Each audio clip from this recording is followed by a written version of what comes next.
Müəllim olmaq kitablarda yazılan hər hansı 5-6 cümləni şagirdə öyrətməkdən ibarət deyil. Hər bir uşaq istədiyi informasiyanı müəllimsiz də əldə edə bilir. Müəllim olmaq toxunmaqdır. Qəlblərə, həyatlara, gələcəyə toxunmaq. Müəllim olmaq işıq olmaqdır. Əziz müəllimim Sərxan, müəllim, bu gün sizin gününüzdür. Sizə möhkəm can sağlığı, tükənməz enerji və daim günü duyacağınız şagirdlər arzu edilir. Bayramınız mübarək. Sağ ol. Hayırlı olsun, sen de okuyasan bir vəzifə sahibi olasan, müəllim olasan, səni də təbrik edirəm. Əsrər görüş müəllimlə. Bayramınız mübarək müəllim. Tərbiyəli həyat, sana aydın olsun, suyu sərin olsun, ömrü mümkün olsun. Valideynlərlə də müəllimlər də sizlə baxın, fəxr etsinlər. Sağ ol. Sən, Əlhəm, oturur, tamam edib, Hacıya var.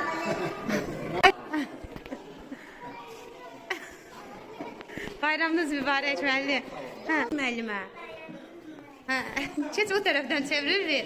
Hə, hə, qucaqlaya bilərsən müəllimi.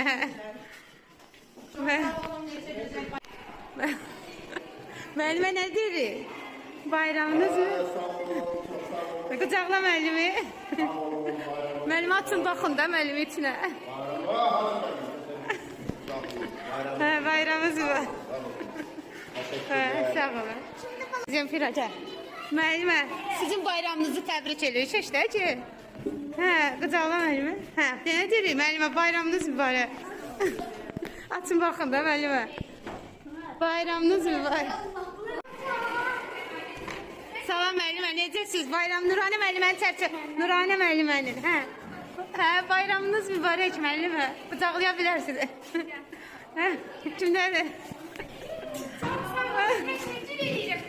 Çok teşekkür ederim. Aynen. Hə, sağ olun. Çok sağ olun. Teşekkür ederim. Sağ bayramınız mübarək. Hə. Bayramınız mübarək.